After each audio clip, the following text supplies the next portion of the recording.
அன்னதானம் பண்ணா புண்ணியங்கிறான். எனக்கு போதுமான வருமானம் இல்லை, நான் எப்படிமா அன்னதானம் பண்ணுவேன்? நான் கேட்டேன், உனக்கு எவ்வளோடா கிடைக்கும்னு. ஒரு நாளைக்கு 10 ரூபாயும் கிடைக்கும், 20 ரூபாயும் கிடைக்கும், 30 ரூபாயும் கிடைக்குமா. ஒரு மாசத்துக்கு மேக்சிமம் எனக்கு 700 ரூபா கிடைக்கணும். ஒரு நாள் 1 ரூபாய் செலவு பண்ண முடியுமான்னு. என்னம்மா இப்படி கேட்குறீங்க? முடியும்னா இங்கே வா, அந்த 1 ரூபாய் எடுத்துன்னு அந்த கடைக்கு போ. 1 ரூபாய்க்கு நாட்டு சக்கரை வாங்கு, இவ்வளோ கொடுப்பான் 1 ரூபாய்க்கு. அந்த நாட்டு சக்கரையை வாங்கிட்டு ஒரு எறும்பு புத்துல போடு, ஆயிரக்கணக்கான எறும்பு அதை சாப்பிடும். அதுவே அன்னதானம். மனுஷன் வயிறு ரொம்பினா மட்டும்தான் அது அன்னதானமா? இல்லை, எந்த வயிறு ரொம்பினாலும் அது அன்னதானம். அது அவனால பண்ண முடியுமே. நம்முடைய ஹிந்து தர்மமே உன்னுடைய தகுதிக்கு தகுந்தாற் போல தர்மம் பண்ணு. தினமும் குளிச்சுட்டு சாப்பிடு. அதே தர்மம் சொல்லுகிறது, உனக்கு காய்ச்ச வந்தா குளிக்க வேண்டாம்டா, மஞ்சள் தண்ணியை தெளிச்சுக்கோ. நீ சுவாமிக்கு நைவேத்தியம் பண்ணிட்டு சாப்பிடு. ஆனா நீ பிரயாணம் பண்ணும்போது ஒன்னால முடியாது, பார்க்கிற சூரியனையோ அல்லது மனசுல நினைத்து கொண்டு சாப்பிடு. அத்தனை பிரம்மச்சாரியா இருக்கும் போது என்ன தர்மம், கிரகஸ்தனுக்கு என்ன தர்மம், எல்லாம் யாத்ரா தர்மம், இல்லற தர்மம், பதிவிரத அத்தனையும் சொல்லி கொடுத்திருக்கு. எளிமைக்கு எளிமையும் இருக்கு, வலிமைக்கு வலிமையும் இருக்கு, அவரவர் தகுதிக்கு தகுந்தாற் போல. இப்ப சொன்னார் தர்மம் பண்ணு. முதல் தர்மம் பெற்றவரை வணங்கு. வணங்குன்னா கும்பிடுன்னு அர்த்தம் இல்ல, மனசால் அவர்களுக்கு அடங்கு. பெற்றவரை வணங்கு, தெய்வத்தை நம்பு, உற்றாருக்கு துணையாயிரு, உனக்கு நீ நல்லவனாயிரு. அடுத்தவனுக்காக நம்ம நல்லவனா இருக்கவே வேண்டாம், அது முடியாது. ஒருத்தருக்கு நல்லவனா இருந்தா இன்னொருத்தருக்கு கெட்டவன். நமக்கு நாம நல்லவனா? ஆண்டவன் முன்னால நிக்கிற போது நான் நல்லதுதான் செஞ்சிருக்கேனா, நான் யாரையும் கெடுக்கலையா, அவன் முன்னால பதில் சொல்லணுமே தவிர அடுத்தவனுக்கு நம்ம பதில் சொல்ல வேண்டிய அவசியமே இல்லை. உலகத்துல எல்லாரும் ஒருத்தர் நல்லவன் சொல்றது இந்த ஜென்மத்துல இல்லை. ஆனானப்பட்ட காந்தியை சொல்றதுக்கும் ஒரு கோட்ஸே வந்து சேர்ந்தான். ஆனானப்பட்ட கிருஷ்ணனை கொல்றதுக்கு ஒரு ஜராங்கிற ஒரு வேடன் வந்தான். எல்லாருக்கும் நல்லவனா வாழறதுங்கிறது முடியாத காரியம்.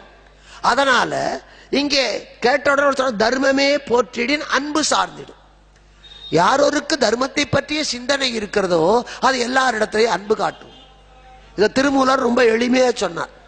யாவர்க்குமாம் இறைவர்க்கு ஒரு பச்சிலை, யாவர்க்குமாம் பசுவிற்கு ஒரு வாயுரை, யாவர்க்குமாம் உண்ணும் போது ஒரு கைப்பிடி, யாவர்க்குமாம் இன்னுரை நல்கல் தானே. இது அத்தனை ஒருத்தருக்கு சொல்லல.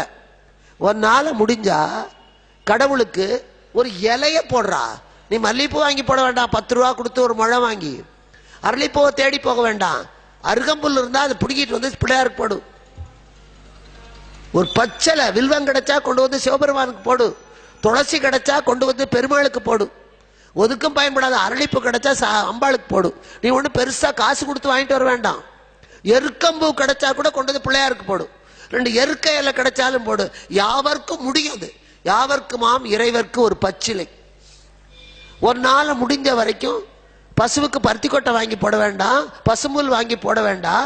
ஒரு பிடி புல்லு, ஓ வீட்டில் எடுக்கிற காய்கறிகளுடைய தோல், அதை அந்த பசுவுக்கு கொடு. பசுவிற்கு ஒரு வாயுரை. யாவர்க்குமாம் பசுவிற்கு ஒரு வாயுரை. ஒரு வாய் சாப்பிட்ற மாதிரி எதையோ ஒன்று கொடு. வீட்டில் பூசணிக்காய் தோலை நறுக்கிற, கேரட் நறுக்கிற, தோலோட சாப்பிட்டா சக்தி ஜாஸ்தி. விற்கிற வரையில தோலையும் சேர்த்து துவையலற. அப்ப நம்மளையும் சேர்த்து தான் ஆண்டவன் அரைப்பான். எதுவுமே கொடுக்க மாட்டேன், எல்லாமே எனக்கு. இப்ப அதான் மாடர்ன் சமையல். வெட்டி போடுகிற அந்த கேரட் தோல், சீவி போடுகிற பீர்க்கங்காய் தோல், சீவி போடுகிற பரங்கிக்காய் தோல், இவற்றையெல்லாம் போட்டு தண்ணீர் ஊற்றி வேக வைத்ததில் உப்பை போட்டு குடி. அதுதான் சூப்பு.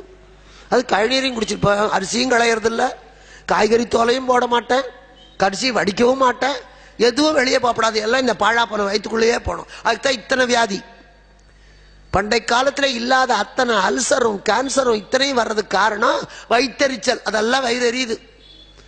காக்காய்க்கு ஒரு பிடி சோறு கிடையாது. ஒவ்வொருத்தருக்கும் தர்மம் உண்டு. ஹோமம் பண்ணுவது மட்டுமில்லை, நமக்கும் தர்மம் உண்டு. 5 யாகம் நம்ம பண்ணணும் ஒவ்வொருத்தனும். என்ன யாகம்? தேவ யஜ்யம், ரிஷி யஜ்யம், பிதுர் யஜ்யம், மனுஷ யஜ்யம், பூத யஜ்யம். ஹோமம் வளர்க்கணுமா? இல்ல. தேவ யஜ்யம்னா ஒரு கோவில்ல ஒரு கற்பூரம் ஏத்துறது, அந்த பிள்ளையாருக்கு ஒரு அருகம்புல் போடுறது, இது இறைவனுக்கு செய்வது தேவ யஜ்யம். ரிஷி யஜ்யம் பெரிய மகான்களால் எழுதப்பட்ட நூல்களை படிப்பது, இது ரிஷி யஜ்யம். மனித யஜ்யம் அடுத்தவங்களுக்கு சாதம் போடுறது. நீ அடுத்தவங்களுக்கு போடாட்டி போடுறது, உன் புருஷனுக்கு ஓ மாமியாருக்கு ஓ மாமனாருக்கு போட்டாலே அதுவே தர்மம் தான். இது மனித யஜ்யம். அடுத்தது பித்ரு யஜ்யம் இறந்து போனவர்களுக்கு செய்கிற கடன். அதை வச்சுதான் காக்காய்க்கு சாதம். எனக்கு காக்காய்க்கு சாதம் போடக்கூட வருமானம் இல்லப்பா, நானே காக்கா, நான் எப்படி போடுவேன்? அதுக்கு நம்ம தர்மம் சொல்லுகிறது. முடிஞ்சா 10 பேரை வச்சு செத்த அன்னைக்கு அன்னதானம் பண்ணு, இல்ல சரவணம் மாதிரி கந்தபுராண நடத்தி எல்லாருக்கும் பிரசாதம் கொடு, இல்ல ஒரு நாள் முடியலையா 2 பேருக்கு சாப்பாடு போடு, அதுவும் முடியலையா அன்னைக்கு ஒரு ஏழைக்கு இத்தனை போடு, அதுவும் ஒரு நாள் முடியலையா காக்காய்க்கு இவ்வளவு சோறு வை, அதுவும் ஒரு நாள் முடியலையா வெட்ட வெளியில போய் நின்று கொண்டு 2 கையையும் தூக்கி நான் எதுவுமே இல்லாதவன், என்னுடைய பித்ருக்களை என்னை ஆசீர்வதியுங்கள் கேட்டா அவனுக்கும் அதே பலன் கிடைக்கும். ஆனா அத்தனையும் வச்சுக்கிட்டு போய் கையை நீட்டப்படாது. உண்மையிலேயே நம்ம கிட்ட இல்லைன்னா அவ்வளவு வழி சொல்லி கொடுக்குறோம், அதை கூட நம்ம செய்ய மாட்டேங்கிறோம். அது பித்ரு யஜ்யம். பூத யஜ்யம் தான் காக்கைக்கு சோறு போடுவது, நாய்க்கு சோறு போடுவது. இதெல்லாம் இந்த 5 எல்லாராலையும் செய்ய முடியும், செய்யணும். ஒவ்வொருவருடைய வாழ்க்கையிலே இந்த 5ஐயும் செய்யணும். நித்திய கர்மா இதுதான். இப்ப இதைத்தான் சொல்லி